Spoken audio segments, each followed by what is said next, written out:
Welcome everyone to tonight's reading. We're finally celebrating the 15th anniversary of the Philadelphia Stories anthology. I should say our 15th anniversary anthology. That's probably a better way of putting it. We have a whole variety of readers for you tonight. Fiction, poetry, creative nonfiction, writers from all over the country. Just so you know, Philadelphia Stories primarily, uh, a big part of our mission is to promote writers from the Philadelphia area, which for us geographically includes Pennsylvania, New Jersey, and Delaware. And but for our contests, our fiction contest named after Marguerite McGlynn and our poetry contest named after Sandy Crimmins, we do open up the submissions nationwide. And so there will be people joining us from all over the country tonight, which is very exciting.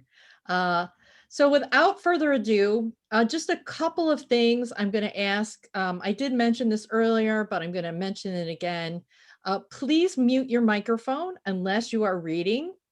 And if you feel you have to get up or do something, please go ahead and stop sharing your video because that can be distracting. I highly recommend that you use speaker view, and that way the person who is reading will fill your screen and everyone else will be off to the side. That's kind of the best way to do it. But it is really nice to have everyone's camera on because it does sort of feel like an audience. The other thing I like to share with folks, since we can't really applaud very effectively over Zoom, I highly recommend the wagging of the jazz hands, like when someone's finished reading, and it can, it's almost as good. It's almost as good. We have a couple of folks here with us tonight. We have our fiction editor, Trish Rodriguez. You can wave your hand. Our poetry editor, Courtney Bambrick, is here. Our nonfiction editor, Adriana Lacuna, is here. And our executive director, Christine Weiser, is running the show. So without further ado, I think I've probably vamped long enough, right, as they say in the music biz, that we can get started. And our first reader tonight is Jennifer Rieger. Jennifer Rieger is a teacher and English department chair at Upper Merion Area High School and an English literature professor at Greene University. An advocate for her students, Jen is the recipient of the Franklin Mintz 2020 Excellence in Teaching Award and a semifinalist for Pennsylvania's Teacher of the Year. Jen holds a BA in English, an MA in Literature, and an MFA in Creative Writing. She got both of her master's degrees at Rosemont College. I'm just going to throw that in there. In addition to being published in Chautauqua Journal, where she's been nominated for the 2020 Pushcart Prize, Jen's work can be seen in Philadelphia Stories' 15th anniversary anthology, Bust Magazine, Wisconsin Review, among others. Her first book, Burning Sage, a collection of personal essays, will be published this year by Minerva Rising Press. She lives in Philadelphia with her husband and 2 tiny dogs. Please welcome Jennifer Rieger. Hi, everybody. So nice to see so many faces, and I even have a few students on here, Carla, from the past. I know, it's so sweet.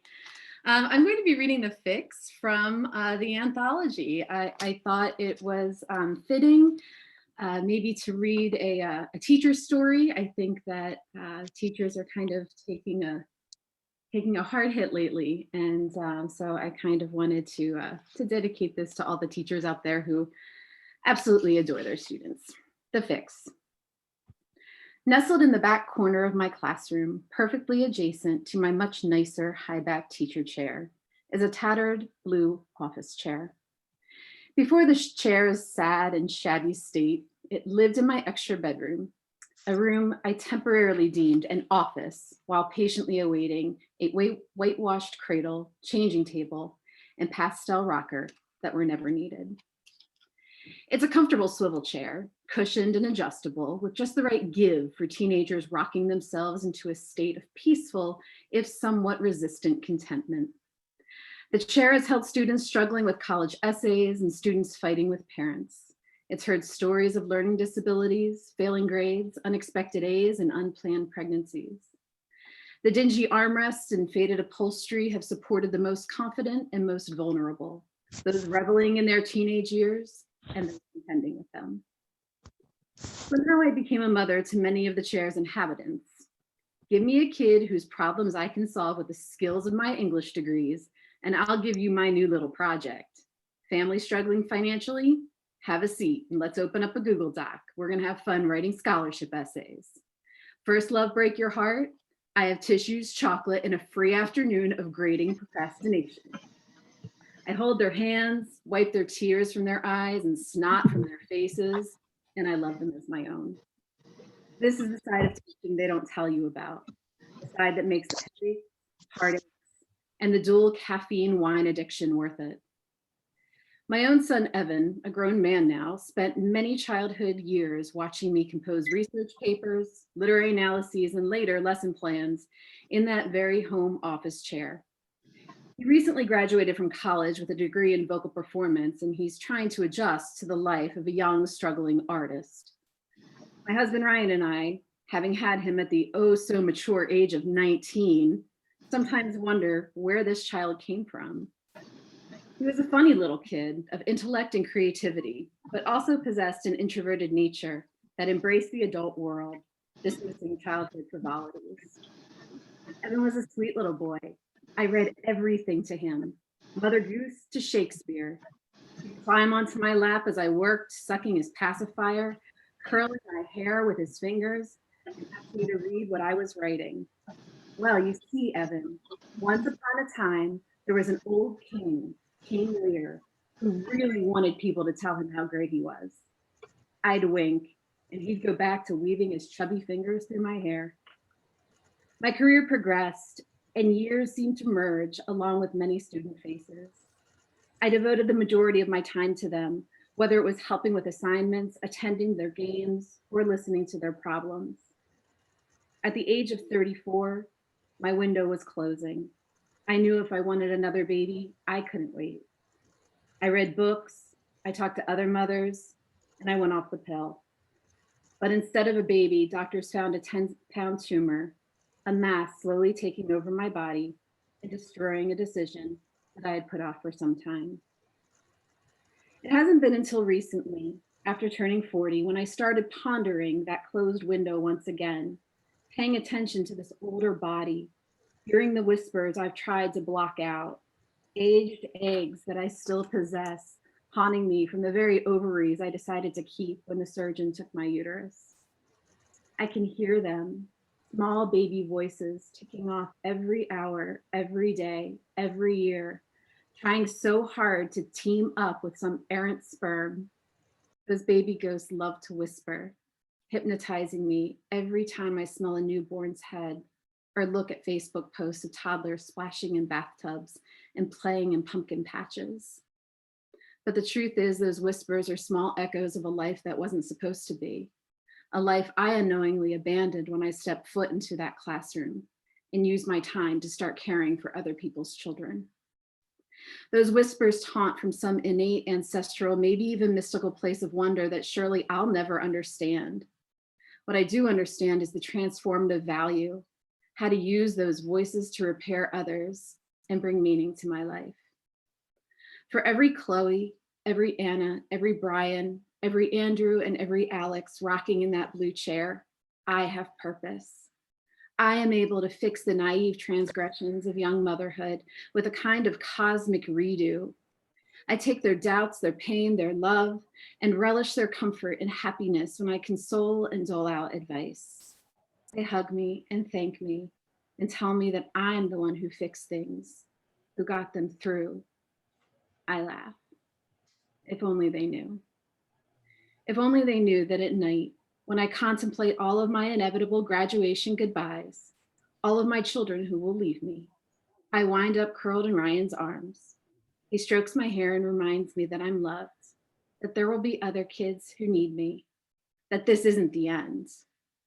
If only they knew that in the dark hours of sleepless mornings, I sometimes find myself sitting in my home office, the room I had hoped would be a nursery, and I stare out the window, thinking that while I do love my students, I am no hero. I'm just a mom looking for a way to quiet the echoes.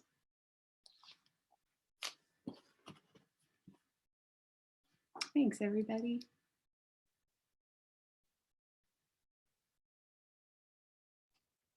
Thank you so much, Jennifer. That was really wonderful. I appreciate it. Our next reader is Sharon White. Sharon White's book, Vanished Gardens, Finding Nature in Philadelphia, won the Association of Writers and Writing Programs Award in Creative Nonfiction. Boiling Lake on Voyage, a collection of short fiction, is her most recent work. She is also the author of 2 collections of poetry, Eve and Her Apple and Bone House. Her memoir, Field Notes, A Geography of Mourning, received the Julie Award Howe Prize, honorable mention from the Boston Authors Club. Some of her other awards include the Marguerite McGlynn Prize for Fiction from Philadelphia Stories, Neil Shepard Prize from Green Mountains Review, Italo Calvino Prize in Fabulous Fiction, a Pennsylvania Council on the Arts Fellowship for Creative Nonfiction, the Leeway Foundation Award for Achievement, a Colorado Council on the Arts Fellowship, and a National Endowment for the Arts Fellowship. Her new work appears in The Rupture and Nowhere magazine, where her essay Sightings was a finalist in the Fall Travel Writing Contest.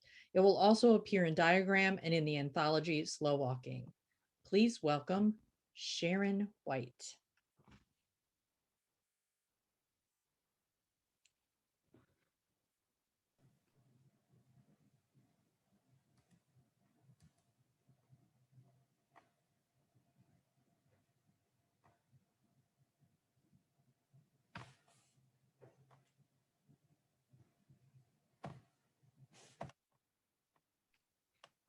Sharon, are you there?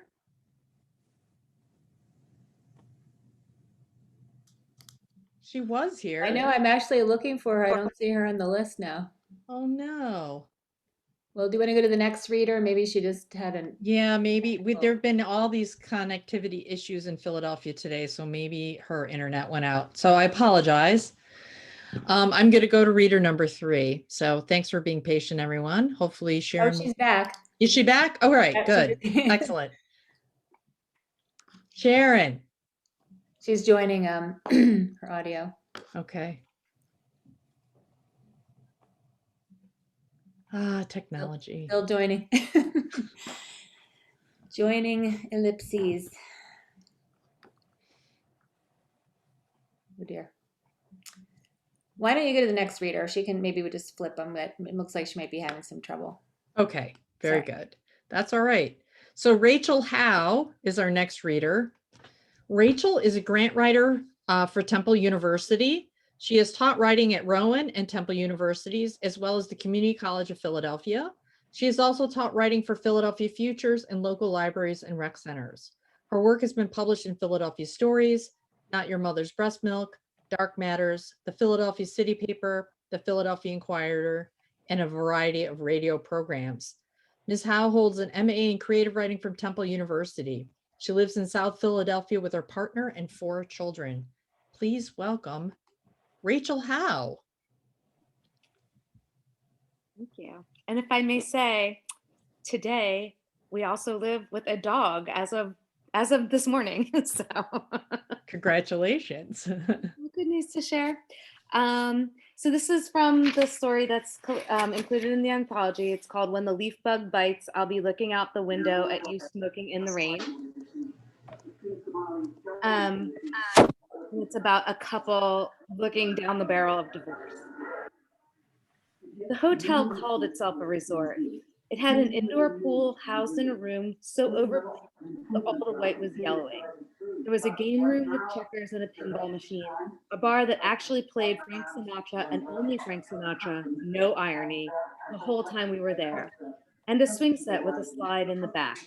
It was Labor Day weekend. We had driven up from Philly to the Poconos on a whim, and this was the only room available for miles around.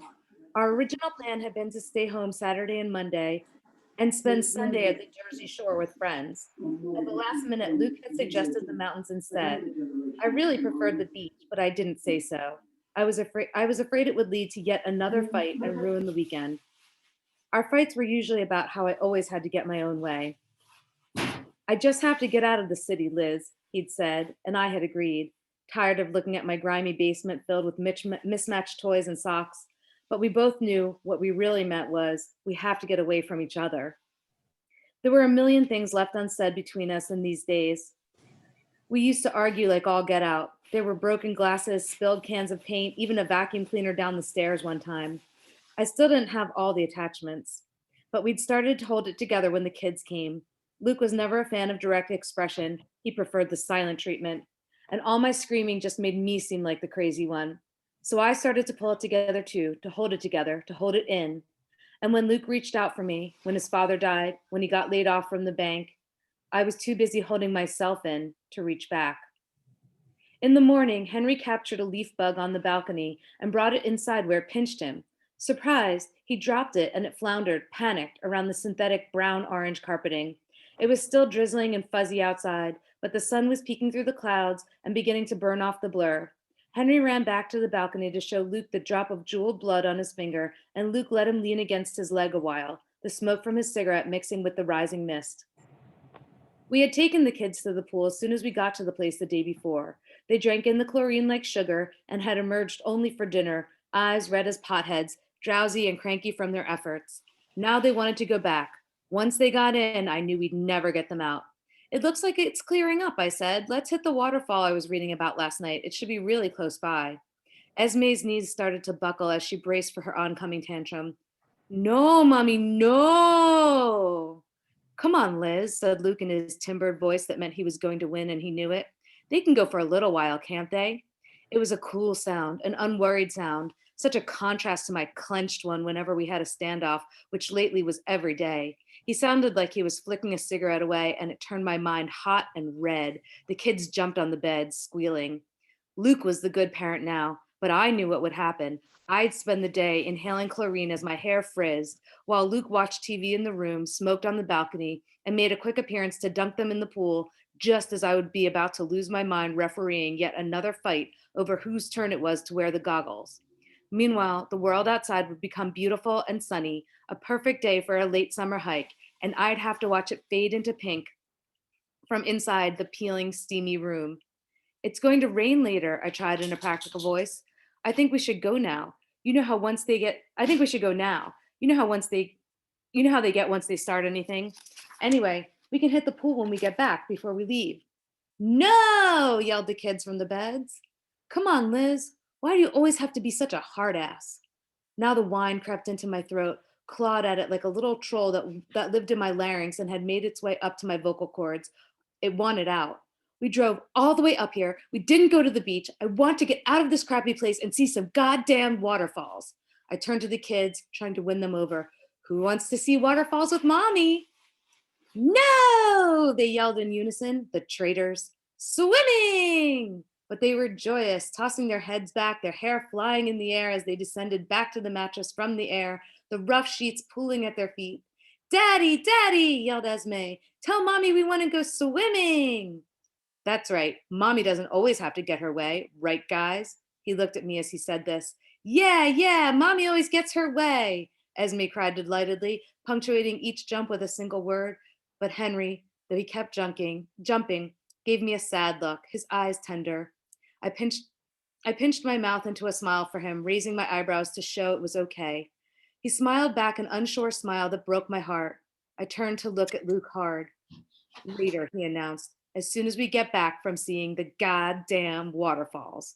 He looked right back at me. We struggled the kids into all manner of clothing and sandals and sunscreen, packed a knapsack with water and granola bars, and an extra pair of underwear for Esme, just in case. We were walking out the door, the kids rushing ahead of us, racing down the hallway when Luke said, You know, I'm kind of tired. Maybe I'll just stay back and rest. Then I can meet you down at the pool. His hand went up to his hair, his nervous move. He knew he wasn't going to get away with this one. This is supposed to be a family weekend. I don't want to tramp around the Poconos alone with 2 kids. God, sometimes I feel like I'm already a single mother.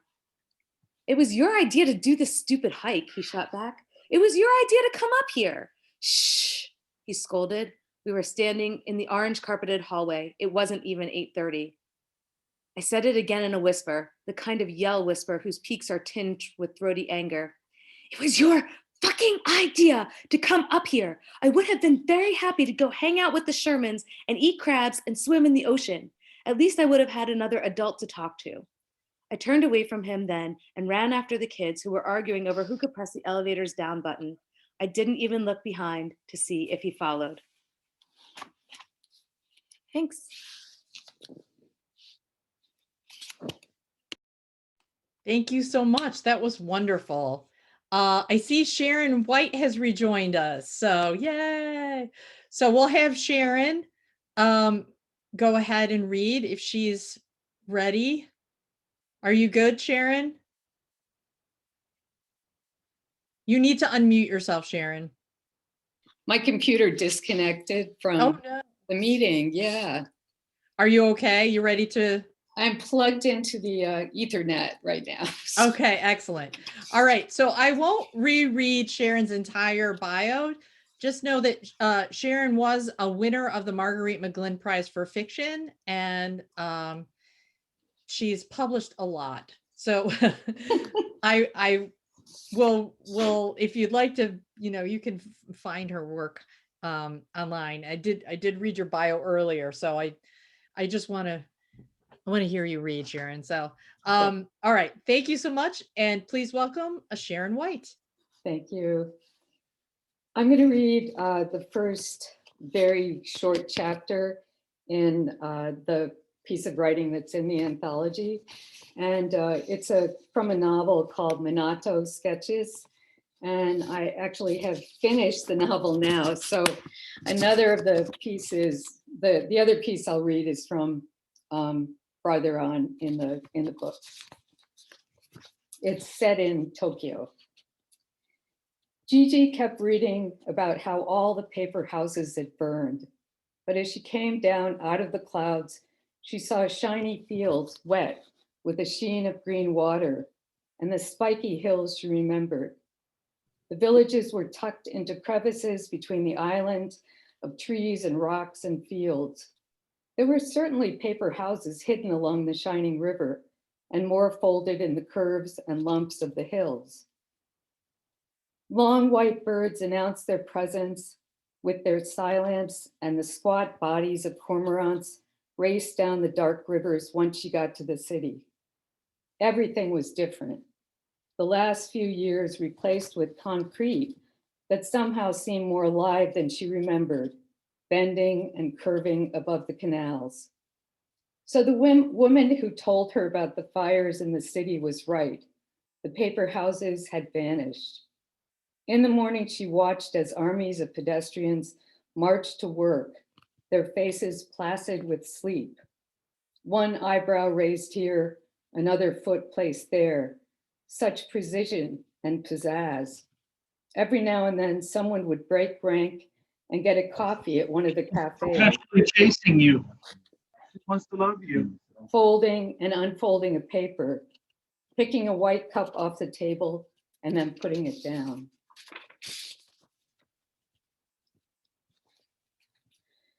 She passed a green phone booth almost every day. You could make a call there to someone in this country or internationally. She couldn't remember the last time she'd seen a call box in her country. Country of ignorant men, country of tyrants and cars, country of hate, country of bores. She wanted to make a celestial call. Every day she thought about her mother. What a strange thing to do. Her mother had been a pain in the neck, really, but she was her mother and she missed her, like she'd miss a hand or a foot or an ear. In all the stories she read, there was a path to get what you wanted. And even if you failed, the journey was the story. She wasn't sure what she wanted anymore. For so long, it was to talk again, to be part of the conversation. Even if she opened the door to the phone booth, she wouldn't know her mother's number wherever she was. It was unlisted, surely.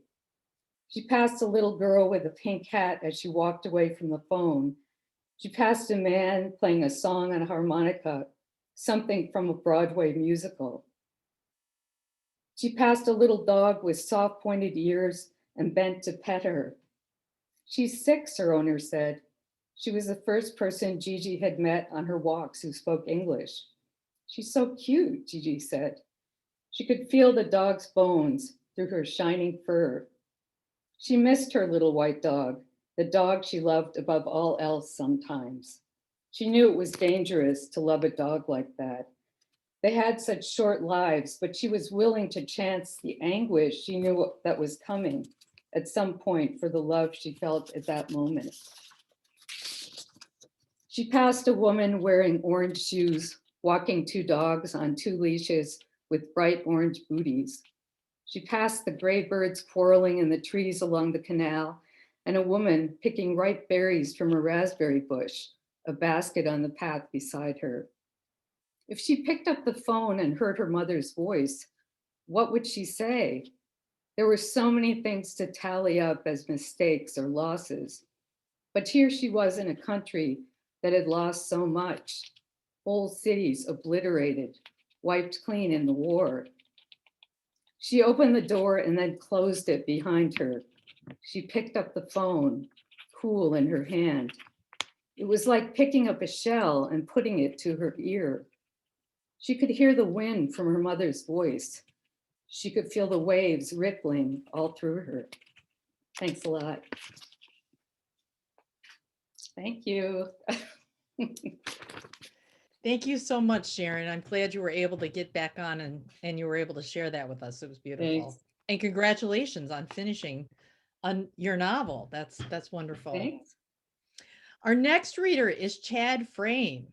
Chad Frame's work appears in Rattle, Pedestal, Barrel House, Mom Egg Review, Rust Plus Moth, River Heron Review, and other journals and anthologies, as well as on iTunes from the Library of Congress.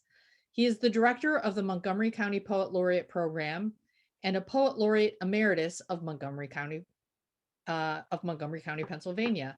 The poetry editor of Ovunque Siamo, New Italian American Writing, a founding member of the No River Twice Poetry Improv Performance Troupe, and the founder of the Chisura Poetry Festival and Retreat. Please welcome Chad Frame.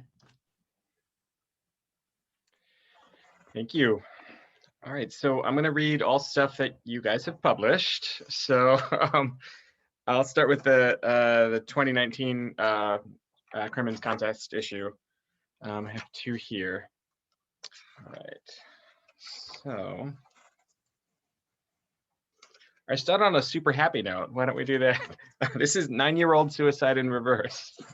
This is so this was about a news story about a boy named Jamel Miles, who was a 9-year-old boy in Colorado who was bullied for telling people at school he was gay, and he went home and committed suicide. So anyway, this is about that. So 9-year-old suicide in reverse for Jamel Miles. A candle unsnuffs, its smoke drawn back in, its guttering, finger-width flame relit. The bright blue Jansport rises from the floor and hooks its straps around your slight shoulders. You dart backwards down the carpeted stairs. The door unslams. The yellow bus backs up around the cul-de-sac. Your eyes unclench. The children suck words back away from you. High-fletched F, its bulbless semiquaver. Lofty A, its slopes unassailable. Self-same cliquish GG, backs turned to shun. Surprised O, rolling, caught up in all this. And T, the final burning cross of it. That morning, unknowing, your mother smiles, untassels your hair like wind smoothing grass, and sits. Inky clouds of coffee billow past her pursed lips like possessing spirits.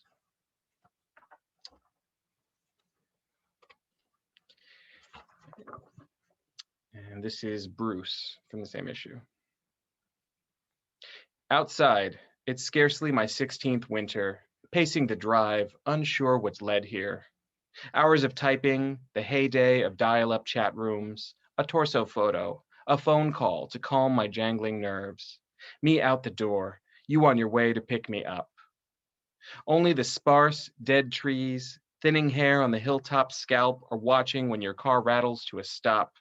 Your cracked face an old catcher's mitt slowly catching fire within, spewing cigarette smoke. Terrified, more of backing out than anything, I creak the door open and climb inside. We go. Later that night, I am retching in the bathroom when my mother comes home from work. I do not tell anyone there are parts of me that will never shake free, never be grown out of or eased into, will never be the same again, because they do not come from me. This day I have learned to swallow more than you, more than pride or Coke straight from the 2-liter bottle to cleanse the taste. The hardest thing to swallow is the idea that there will be no second chance at a first time. Persephone, trapped in winter, aching for spring, must realize because she swallows her captor's seed, she can never feel the sun, her mother's plain face bearing the promise of flowers. And then I have two from the 2020 issue. Matthew. We're 20, nude, everything firm and responsive to the touch. Soft breeze cool on our flanks as the pool laps small waves at the edges, night purpling above us. You tell me you have feelings, but I am young enough to believe chemistry waits dormant in all things for fire to ignite, that perfect bonds form on a whim. Years pass by in months, 6 not talking, 3 back in touch, each fuck of the week with his flaws you sob to me. The built frat boy with awful car playlists, the twink who texts you from across the room, the circuit boy who makes the clack clack of credit cards on mirrors every morning as he cuts his breakfast lines. And each painting you finish with a casual mastery, sneaking some aspect of one of them onto canvas. The hyper-real Spartan soldier who looks exactly like the guy really into getting tied up. The abstract square that is the house you move into for a few months with the one with the high-pitched voice that drives you to drink and to tell me, in some drab diner, like always, that you wish we could have made it work. A tentacle of cold cream slowly wraps around my coffee as I joke, at least you'd paint me, and the whole dark is strangled pale again. And finally, feeding my father pudding while watching Bonanza. All any relationship boils down to is, are you willing to do this for me or aren't you? Haas and tapioca and what remains of your life all balanced precariously on a plastic spoon. Every week, the grown Cartwright boys learn another life lesson from their father, who has seen some things in his day, who knows better. And maybe all death really is gradual unlearning. The pudding crusting in your beard like infant spit up. I have driven 200 miles each day for 2 weeks to be here to watch old shows, nurses prodding, your chest rising, falling, but these are the distances that matter. Spoon to mouth, screen to face, son to father, father to grave.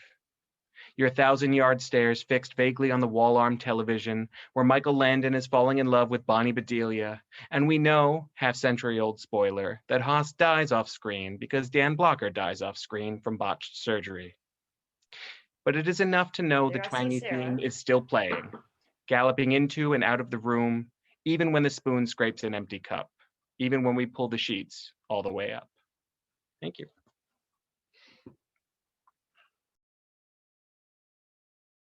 Thank you so much, Chad. That was wonderful. Our next reader is Owen Drila Mukherjee, who teaches creative writing at Grand Valley State University in Grand Rapids, Michigan. She has a PhD in literature and creative writing from the University of Houston.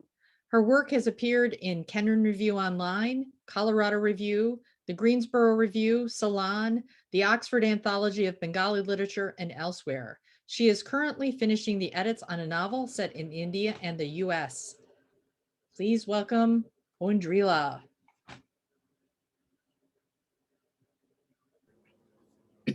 Thank you. Thanks so much for including me. I feel like the only upside of this whole situation is that I get to participate from Michigan and in things. And I know I have some friends here from Atlanta and Seattle, and of course, Grand Rapids watching. So thank you to all of you, everyone who's here for coming. I am going to read 3 very short excerpts that I've sort of edited from the story that's in the anthology. If I remember, I'm going to hold my hand up after I finish each excerpt so you know that I've passed on to the next one because it's not a continuous thread. The night her parents arrived from India is the one that means the most because there is so much to look forward to, even now, even after everything that's happened. As the car turns into Swapna's street, evening is creeping in on the neighborhood. The house that will soon belong exclusively to her stands at the end of the cul-de-sac. Even as families gather for dinner in the other homes, this one waits in silence. Swapna's parents notice as soon as they climb out of the car. It's so quiet, says her mother, putting a hand to her chest. Swapna opens the front door. What she has grown accustomed to is likely to unnerve her parents. They have always found America lonely, but tonight, the quiet desolation of the living room, which Linda cleaned only yesterday with such meticulous care, slams them in the face. Swapna catches a glimpse of their surprised and tired faces and wishes again that she hadn't yielded to their requests to come and help. Her mother looks around and sniffs. Swapna wonders in panic if she is searching for Tom's smell. Linda and she have sprayed bottles of bleach, window cleaner, floor polish, fabric softener, carpet stain remover, and other liquids in the last 6 months in a maniacal bid to sanitize, but one never knows. Swapna hopes her mother cannot smell the debris of her marriage on her first night here. She takes her parents to see the Coke Museum, where they gaze at vintage ads. Her father and she stand in the tasting room side by side, sipping miniature plastic cups filled with different flavors of soda from around the world. Swapna watches him drink with the sincerity of a professional taster. He always looks less authoritative in America than in India. She wonders if it is the old uncertainty he feels in this foreign land, or if he is particularly debilitated now because of her situation. He turns to her and says, "Try this one, Buri. It's very refreshing." He offers his cup. So many beverages on tap here in America, on university campuses, in public laundromats, rest areas on the highway, lobbies of motels. How Swapna had marveled at this when she first came here as a graduate student in the 90s. How jaded she has become since then. But when her father calls her by her pet name, Buri, for a moment, she feels innocent again. There is so much Swapna wants to talk to her parents about, but where does one begin? On the night when she came home drunk from the office Christmas party and extended an arm to Tom only to be pushed away, or on the afternoon at the gallery when she caught a glimpse of his former student, 20-something and thin as a reed, laughing like she was high at something Tom said, or maybe on the day they bought this house, splitting the mortgage in equal halves, even though her income was a third of his? No, none of them is the beginning, of course. Swapna knows that. She knows there was a morning back in Calcutta 18 years ago when her mother woke her up at first light of dawn for the turmeric bath. Bulu Pishi led the other aunts in the ulu uli until the sound of their high-pitched voices rang out through the house like a siren. The guests stared at the Americans. The cousins nudged one another and giggled when Tom startled himself and everyone else by pricking his finger on a fish bone during lunch. Swapna apologized later for not having warned him, but he simply laughed. She finds herself thinking of that day for the first time in years and wonders what she would do if she had a time machine. If she could go back with the hindsight she now has, would she still go through with it? Her parents walk ahead, not speaking. Her father is almost a foot taller than her mother. The back of his head is bald and hers gray. Swapna watches them walk side by side in sync. They have been married 48 years and they met only once before their wedding. It seems improbable, but there it is. Yet another cliche from the country she has left behind. But all the sneering in the world cannot make her marriage more successful than theirs. That night, lying in bed with her laptop, she feels an old familiar stirring. As the computer lights up and Joydeep's thumbnail photo flashes on the screen, she shivers. "How can you chat at work?" she asks. "Don't worry, I'm the boss." He adds a smiley, fat, yellow, infinitely cheerful. "No one's in my office." I can do whatever I want. Do you have a girlfriend? She wonders if he will protest this intrusion or say she has no right to ask him things like this anymore. Yes, in Goa. I see her whenever I go there. Ah, it's fine. Life is fine, Swapna. Just enjoy the moment. Yes, I suppose. The Joydeep Swapna used to know was a boy of simple pleasures. In India, when the sun beat down on the streets, they bought packets of salted popcorn and hot chips and sat in the cool darkness of Lighthouse or Globe, the theaters that played Hollywood movies a few months after their global release. In the dark, Swapna glanced at Joydeep's profile, ghostly in the blue light of the screen. They sat with elbows touching on the armrest. The seats around them at that time of day were nearly all empty. If he had wanted to, he could have kissed her. Many of their friends went to the movies for that. She waited for him to turn to her, but he never did. Some winter days, when the nip in the air chapped their lips, they took a bus to the zoo. Swapna still remembers thinking that the animals looked uniformly depressed. And there is this one memory, an image of apes searching one another for head lice. Joydeep and she spent hours outside the primates arena watching them do this. How carefully, how patiently they would look for the lice. That is love, Joydeep once said to her. It was unlike him to speak overtly about emotions. When I grow up, he said, I want to be a monkey. Thank you.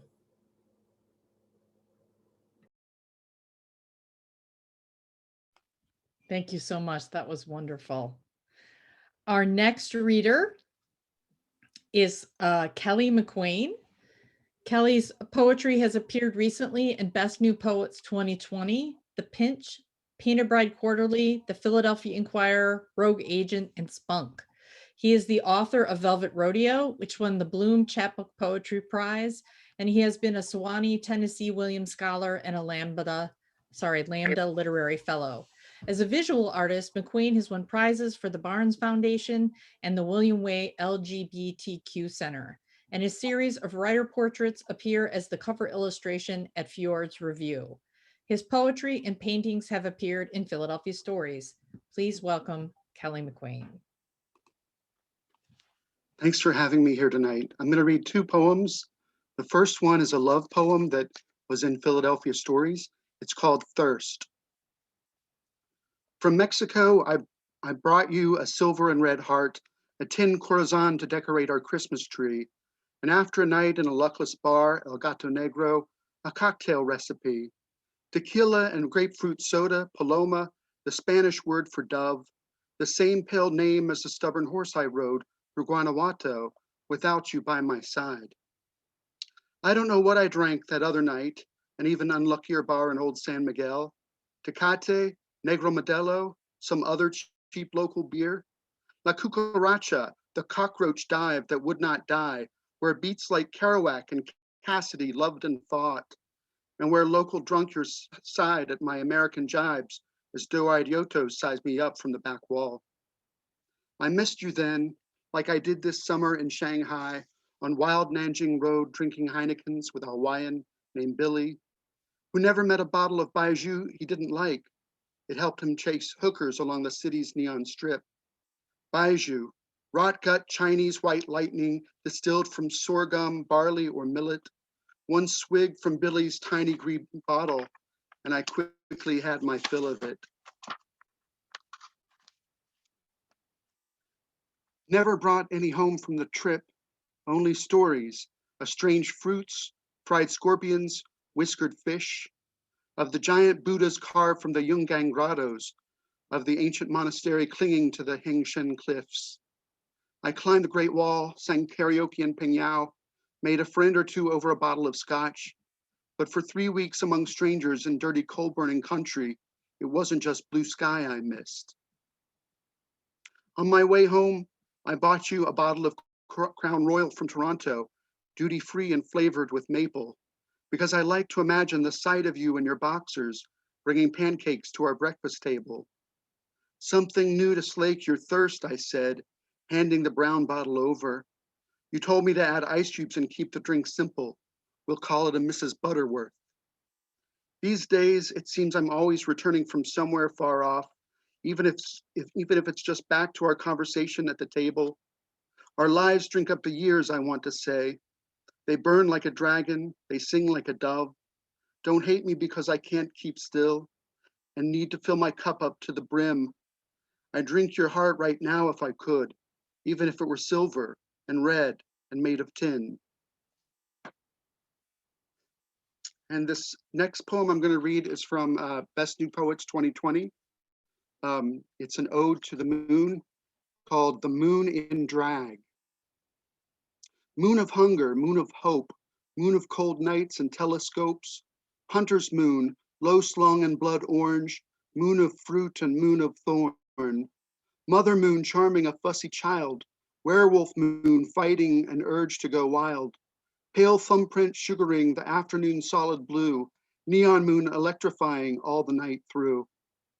Full-bellied moon pregnant with luck or disaster, moon of witch hunt, chant, halo, antler. Watercolor moon, soft brush strokes, wet on wet indigo. Moon inside me, shifting tides, moon with thumb out, hitching rides. Witch moon, bright behind a claw of dark branches, skinny dipping moon, back seat, taking chances. Up all night moon, drinker's moon, moon of worry and moon of deathbed. Holy moon, traveler's moon, money tucked in a sock, a comb in its pocket. Moon we aim for with our rockets. Crossroads moon where the devil plays his tricks. Junkie moon, a sweet stargazer fix. Bake my misery in butter and brown sugar moon. Juggler's moon, bills piled high. Evergreen moon, moon that pines as cool as creek water. Moon of second chances. Moon pressing against the night like a drunken lover. Moon that dances. Moon so blue it is the velvet voice of a lovelorn swain. Moon so cruel you hope to hide when it shines this way again. Horse thief moon, moon that knows the world's cold rustle by heart. Pained moon, angry moon, quick and sharp. Moon in feather boa and come fuck me pumps. Cinch moon, corseted moon, moon trussed up to the nines. I'll have my way with you moon that laughs as the willows weep. Cricket moon, lake bottom moon, moon that spoons you as you sleep. Thank you.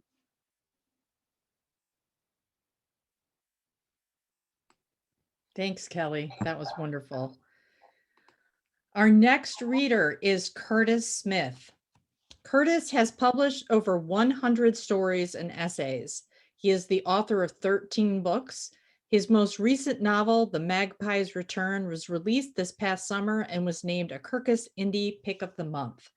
Please welcome Curtis Smith. Oh, thank you, Carla. Thank you, everyone.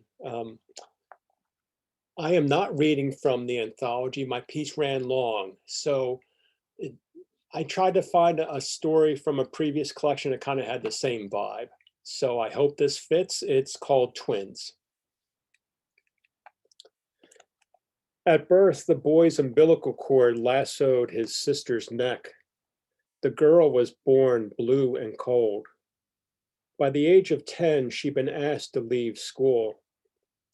In the classroom, she ate crowns and whooped during morning prayers. On the playground, she pulled up her dress. The principal called her a simpleton. He didn't mean to be cruel. Things were different then. The twins' mother cried. The girl's fingers twitched like frightened birds. If anyone teased the girl, her brother punched them in the mouth without a word of warning. He even fought the older boys who smoked stolen cigarettes behind the schoolyard fence. Black eyes and bloody noses only fueled the boys' rage. In time, the other children fell silent when the boy and his babbling sister passed. The twins lived on a farm outside town. There was always work to do.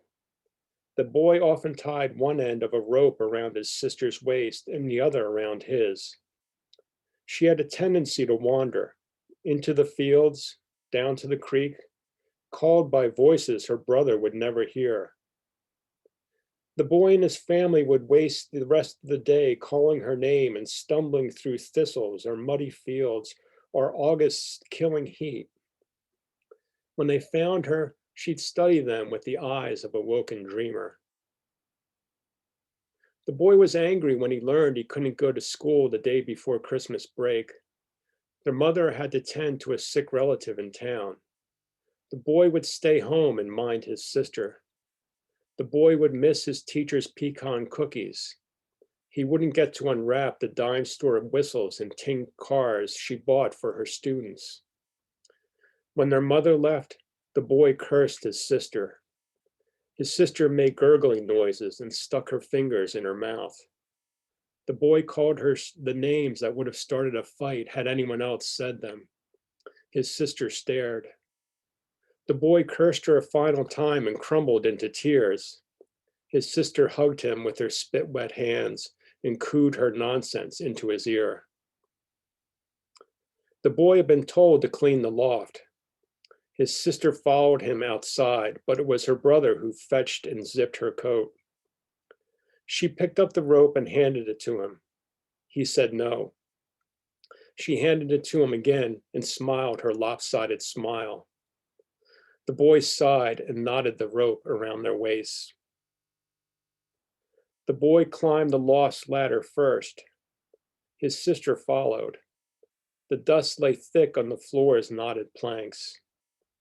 Spider webs clung to the rafters. Wind whistled between the laths.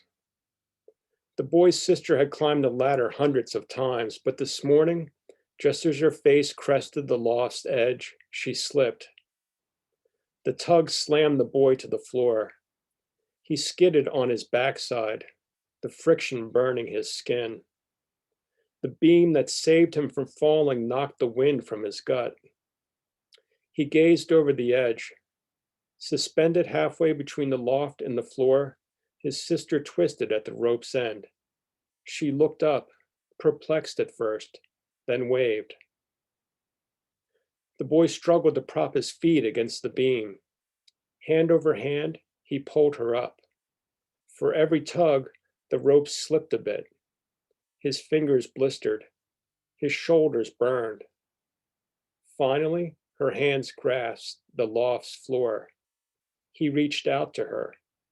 This, he figured, was how it would always be between them.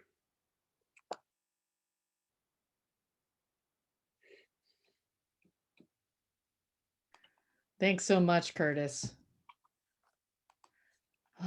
Our next reader is Sarah Grabiel. Sarah Grabiel taught poetry and spoken word in Philadelphia Public Schools for 7 years before moving to North Carolina to pursue an MFA in fiction.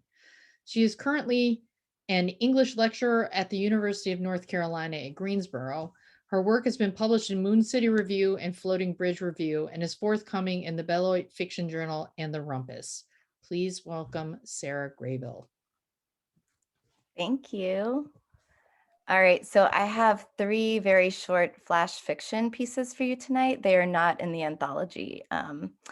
And all of them are about love, and 2 of them are also about cats. So the first one is called Should I Get a Cat During Divorce and Other Google Searches. Around the time my husband was moving out, I got a cat. My husband said the cat was replacing him in exactly the kind of wounded power move that made him so toxic to be around. But it turned out that the cat did, in fact, replace my husband. The cat had no serious interests outside of me. The cat did not even have pastimes. The cat did not like the ball in the tunnel, the springy feather. He pounced once wearily at the $12.99 laser and hereafter never sprang for it again. The cat waited for me all day. He came alive only when I was rubbing his hard skull and dainty ear. The rest of the time he slept fitfully, one ear perked, awaiting my affection. Occasionally, when I stayed out too late or forgot to say goodbye in the morning, he shot into the kitchen and screeched meowed deliriously at me, hair standing on end. Jesus, Tom, I said the first time this happened, before remembering that my husband didn't live there anymore.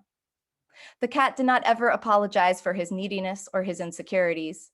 The cat remained convinced through all this and more that he was in the right. When I rolled over to pee before dawn, the cat clung to my hips until the last possible second, then tumbled dramatically off the bed, howling at the betrayal of my movement, the betrayal of my needs.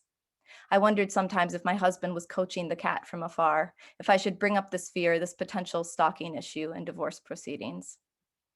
Each night when I climbed in bed, the cat mounted my legs and jockeyed his weight back and forth, claws sinking energetically into the flesh of my thighs, poom, poom, poom, poom, poom, poom, poom, and I lay there, convinced that being a woman meant being ground into a jar of sand, around which people gathered occasionally to admire your impressive deterioration, its silky texture, its dazzling yellow gold sheen. Then I lay a hand on the cat's skull, and he melted in one fluid collapsing motion into my stomach. His head tipped against my chest. He started to snore. I remembered why I had married my husband, how worthwhile it had seemed in each excised moment to subtract from my own peace in order to watch another prosper, how I did not trust myself even now not to make the same mistake again. Hell, I already was. Okay, the second flash fiction piece is about a very different cat. It's called Once Family. When 9 months after parting, the boy and the girl met up for coffee to discuss the way things fell apart.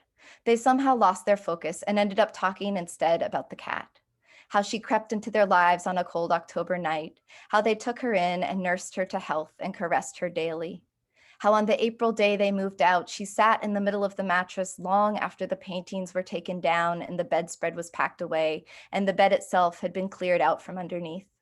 How she lay her head against the empty whiteness, sighed, and slung out of the bedroom the way she had arrived. The boy said that the cat symbolized their love, and that the irony was that the girl never liked the cat at all, that even as she fed her and petted her and let her sleep sprawled across her hips, she resented the weight, the space the cat took up in the bed. No, the girl said, it was the opposite. I loved the cat, although she threw up now and then and slid her paw under the door and whined and always wanted more attention than I could give her. I never wanted a different pet. I only wanted her. They could not make sense of this contradiction. It unnerved them. It reminded them of those months of indecision, how no symbol held true for long, how every certainty rocked and swayed beneath their feet. They sat for several minutes, hands wrapped around their coffees, measuring the scope of their confusion. Then they sighed and slunk back to their simple worlds, where two brains did not have to align, where symbols did not require such diligent chipping to reveal their true forms. And this last one is called The Kind Thing. When he calls his daughter, collect the scattered pots and cutting boards and blast hot water into the sink. Lather everything soapy. Turn away from his ducked head, his living room pacing. How's school? How's your grandma? How's the dog? He scrabbles for the perfect question, the one that will keep her on the line. How tall are you now? Did they sing to you? What kind of cake did you get this year? Finally, the doomed appeal he can never resist, spewing from his mouth like a long-shot birthday wish. When are you coming to visit? A silent beat. His daughter must know that this answer is not hers to give. Hello, he says.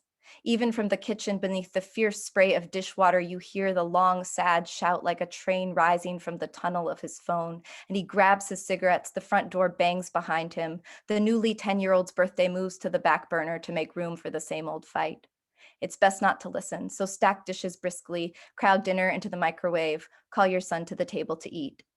Minutes later, when the front door opens, don't look his way. Act surprised when he appears beside you, stony-faced. Murmur with the faintest trace of hope, and take the phone he hands you, gaze at the glittery pictures of his daughter's birthday party. Say, like you do every year, "Aw, she got so big."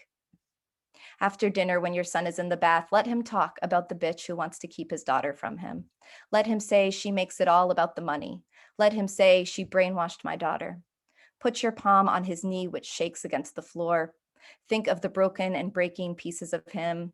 Think of the dark-haired girl climbing into bed thinking my daddy called today. Think of tomorrow when she won't, because he won't. Think of the days before this man, the stepfather to your boy, the days you and your son still waited by the phone. Don't tell him you are his daughter's mother, your insides still hardwired to train whistle sorrow. Don't say, I understand her entirely.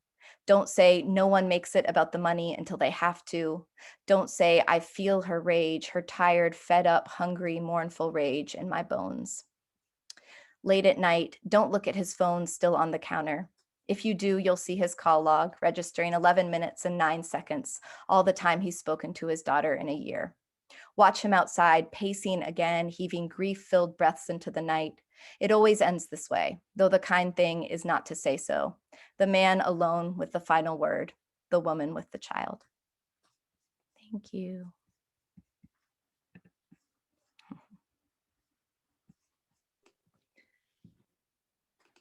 Thank you so much, Sarah. That was wonderful. Our next reader is Sakina Hofler. Sakina is a fiction writer, poet, and playwright. Her work has appeared in Kenyon Review Online, Hayden's Ferry Review, Mid-American Review, and elsewhere. She has won the Manchester Fiction Prize, the Hurston Wright Award for College Writers, and the Sherwood Anderson Fiction Award. A former chemical engineer for the U.S. Department of Defense and hailing from the great city of Newark, New Jersey, she's currently a doctoral candidate and an Albert C. Yates Fellow at the University of Cincinnati. Please welcome Sakina. Thank you, Carla. Everyone, I guess I'm good. Everyone hear me? Okay. And thanks to all the readers and for everyone who's still sticking around. And also, I just want to give a shout out to Courtney, who's been a wonderful cheerleader for my works ever since I was a finalist for the Poetry Prize. So I really appreciate it, Courtney. I'm just going to read 2 poems tonight. And the first one is fairly recent. It came about, I feel like there were like two types of people during the pandemic. The ones who were super productive and the ones who sat on the sofa, unshowered, pregnant, that was me, and just rewatched horror movies over and over. I know Carly mentioned earlier that you read a lot of like horror fiction during this time. I watched Contagion like 10 times last year. And so this poem came about after the 3rd time I saw the movie. What Contagion got wrong about a pandemic in America? More conspiracy theories, as in democratic hoax, as in Soros, as in man-made, as in labs, as in 5G, as in towers. The conspiracy theorists using conspiracy theories from conspiracy theorists to corroborate conspiracy theories for the conspiracy theorists. The right way to write, I am so sorry for your loss. I am so sorry for your loss. I am so sorry for your loss. The correct number of times to call the parents to listen to them breathe. The numbers in the African American community, as in the 6% of African Americans in Wisconsin who make up 40% of fatalities, as in the 30% of African Americans in Chicago who make up 68% of fatalities, as in the 32% of African Americans in Louisiana who make up 72% of fatalities, as in we need more numbers, as in history repeats. The correct number of times to call the sister working the COVID unit to listen to her breathe. The correct number of times to start a poem and never finish. The right way to write, I am so sorry for your loss. The credits as in expect an ending. And this next poem appears in an anthology.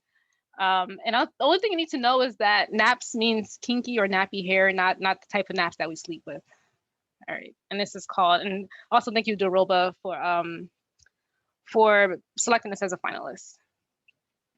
Naps. At Pathmark, you would sneak bottles of Pantene Pro V shampoo and conditioner into your mama's shopping cart. And each time at the register, your mama would notice and tell a cashier, you could take that one off. And each time you would scream, I want to have hair like those women in the commercials. And each time she would just stare at you. Later, your 4th grade teacher brought your mama in for a talk, not about your grades or your behavior, but your hair. Your hair bothered her. One ponytail bearing gravity, the other sticking skyward. Her name was Mrs. Ali Fufu, and you stared at her jerry curls, which were more popping than your uncle's, while she said, your daughter needs to look decent for school. Maybe you should get her a perm. You don't remember what your mama said back, but it happened on a Thursday. And by that following Monday, you were starting your first day at a new school. And at this new school, you learn religion and how to pray 5 times a day. And you figured that you are now 5 times more likely to get that lighter skin, that long straight hair, and those brown eyes with flecks of green you'd been praying for each night. Each morning you woke up disappointed. One day, your mama came home with 2 boxes of Just Like Me, and you and your sister held your noses while your mama spread the rotten egg white cream on both of y'all's hair, shampooed and conditioned. And when she finished blow drying, you couldn't wait for your hair to cascade in layers. You couldn't wait to flip your hair over your shoulders like those girls in those commercials. Yeah, your hair was a little softer, a little straighter, but your hair didn't look just like that girl in the box, so you cried. Your sister's hair fell out. Your mama took you to a salon and a professional added the extra step, the beveler, hair pulled and pressed between the heat of 2 ceramic plates. Now you could flip your hair as you please. Now you could almost be in a commercial. In fact, this became your habit for the next 15 years. You grew up. Your hair never grew past your shoulders, but you found new ways to be grateful. Your college classmate told you your last name was German, making you please your family slave owners were at least German. Please because it sounded better to certain ears than Johnson or Williams. Your surprised coworker met you for the first time and told you, you sounded white on the phone. And you use that info and that voice to book a reservation at that restaurant you have been afraid to call before. You shy away from ghetto, you avoid the eyes of saggers, you get degree after degree after degree, trying to be equal. Some days, you try to convince yourself to come out of hiding, that you'll be anyone down who thinks they have something to say.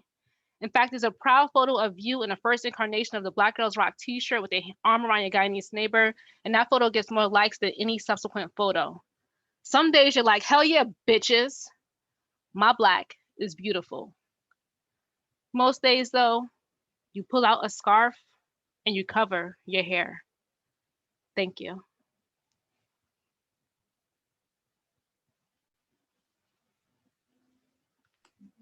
Thank you so much, Sakina. That was wonderful. Our next reader is Lauren Greene. Lauren Greene is a fellow at the Mishner Center for Writers at the University of Texas. Her fiction has appeared in Glimmer Train, Conjunctions, American Short Fiction, and elsewhere. She currently resides in Austin.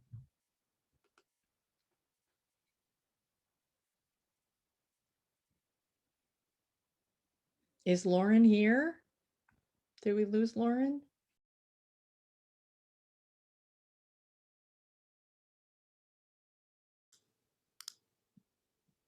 Carla, you know what? I don't think I see her now on the.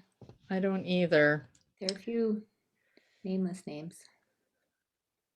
All right, one more call for Lauren Greene. Is Lauren here?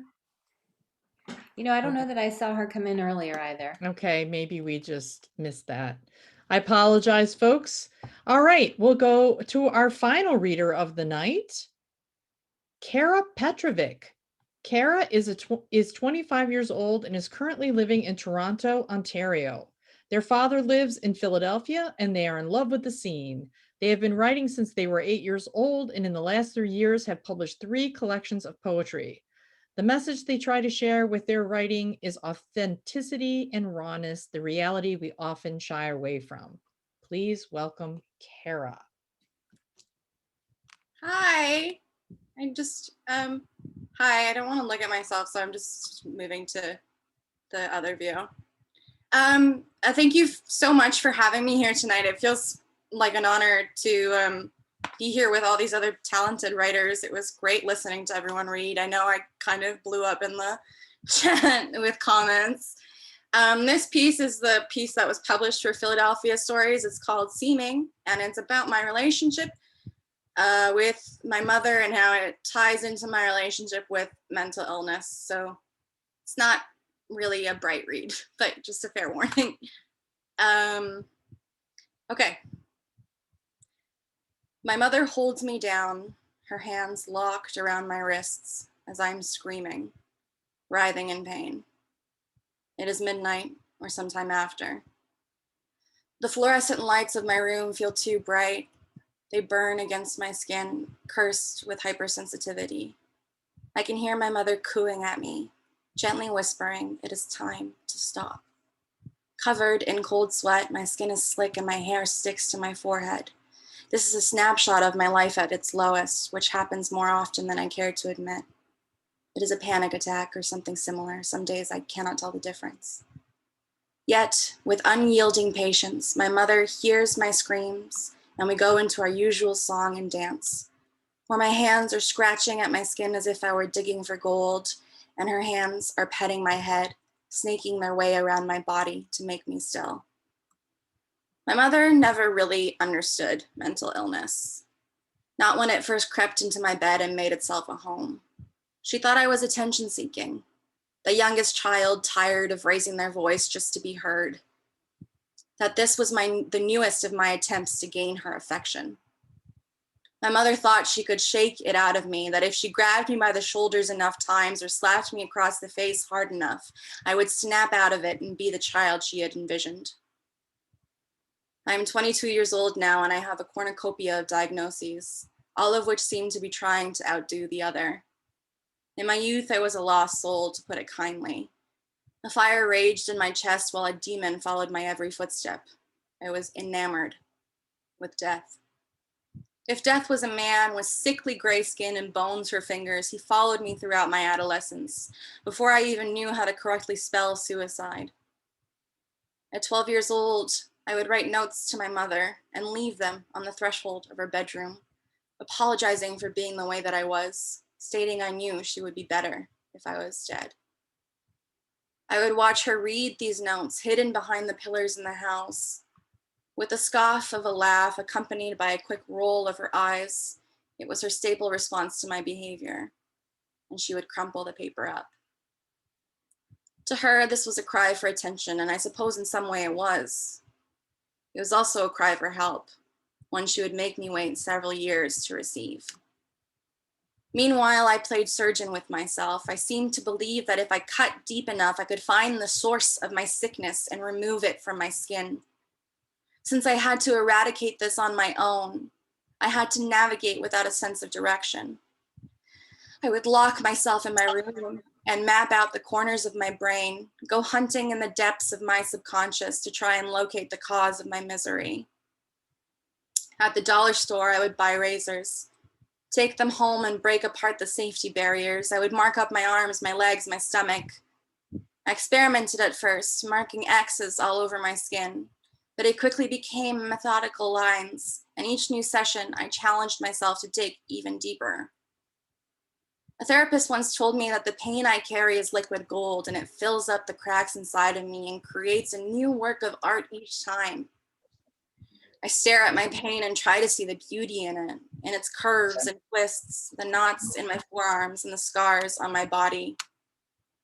All I see are cracks, white lines that look nothing like gold. I trace my fingertips along the hypertrophic scars and suddenly I'm engulfed in loneliness and vulnerability. Do I want nothing more than to hold on with an iron fist? I let go of the abyss and tell myself the wounds have healed. Yet they burn each time I see someone trying not to stare. My mother believes pain can be expunged, as if my pain and I should be separate. My mother says happiness is a choice. I promise I am trying to choose happiness every day, but maybe the words stick in my throat. Maybe I'm so used to excelling as her disappointment that I can no longer tell the difference. I am 15 years old and I have been living with an unnamed illness for 3 years. It's November 2011, and my parents and I are setting up the Christmas tree. My parents are still together, out for the evening at a concert, desperately hoping this date night will save their marriage. At some point in the evening, my lungs and heart plummet in my chest, and my mind repeats one track.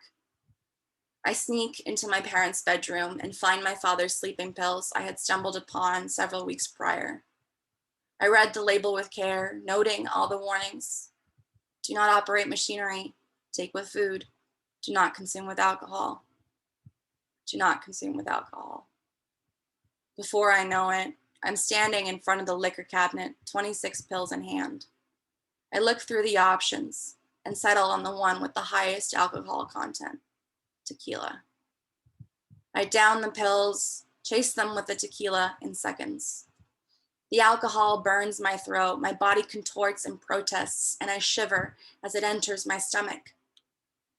For a moment, nothing happens. I walk upstairs into my bedroom. I pick out the outfit I would like to be found in. I change my shirt. I put one leg into my favorite pair of jeans. When I wake up, I'm in the hospital. My mouth is black, covered in charcoal, and there are light burn marks across my chest. My mother sits across the room from me. Her thumbnail is in her mouth. She has been crying, but when she realizes I'm awake, her face hardens. I can hardly hear anything. The world is muted. She draws near and kneels by my bed. Her brown eyes I inherited are cold. Listen, she says. There will be a psychiatrist who comes to see you. You must listen to me. You must lie. You must not tell the truth. If you do, you will be hospitalized, and this will ruin your life. Ruin my life. She coaches me over and over in the things I have to say. I stand up groggily and stumble towards the bathroom. She follows me, stands behind me, watching as I wash my face. She follows me back into the room, saying, "This was a mistake, an accident. You didn't know what you were doing." "This wasn't an accident," I say, wincing as the words make their way from my throat. "Don't be stupid. You must tell the psychiatrist, no, I don't have a history of this type of behavior."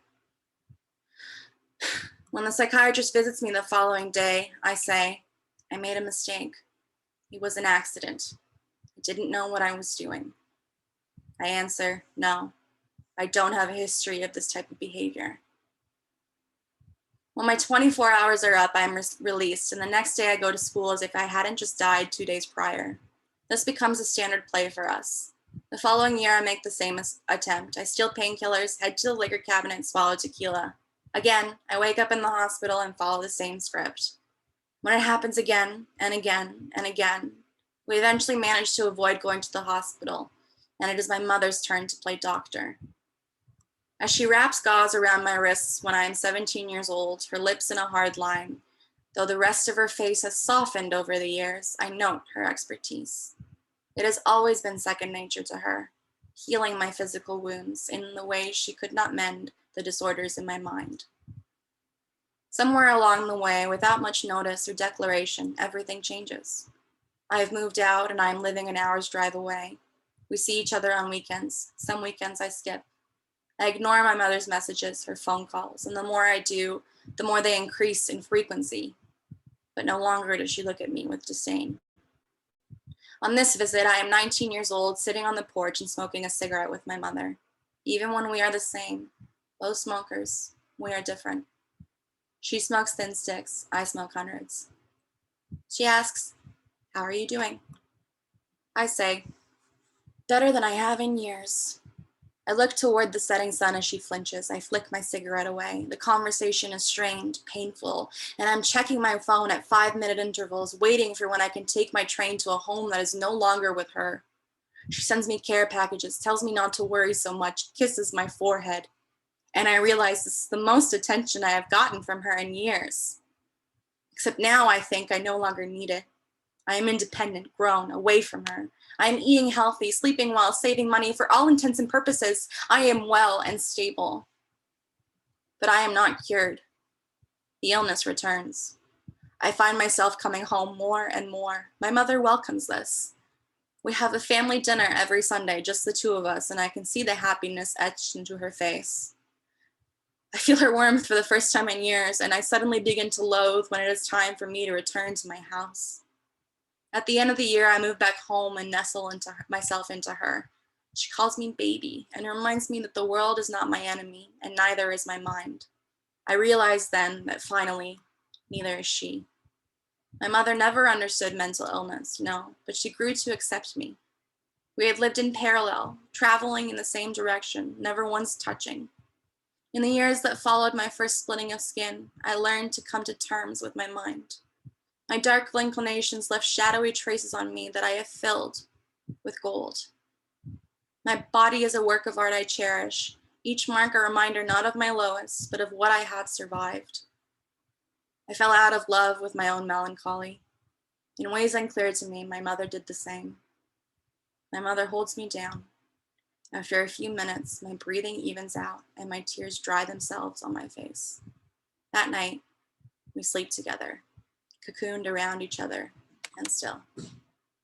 Thank you. Yeah. Thank you so much, Cara. I just want to say thank you to everyone for joining us tonight. So many people in and off the Zoom here. It's been fantastic.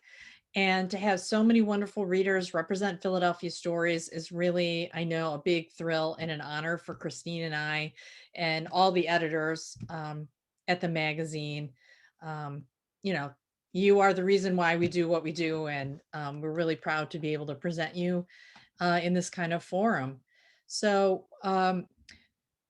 I probably wouldn't be doing my job if I didn't say one thing before we say goodnight. And that is, if you are not a supporter of Philadelphia Stories and you have the financial means to help keep the magazine going, we'll be celebrating 17 years in September, Christine. Is that right? Yeah, how did that happen? I have no idea.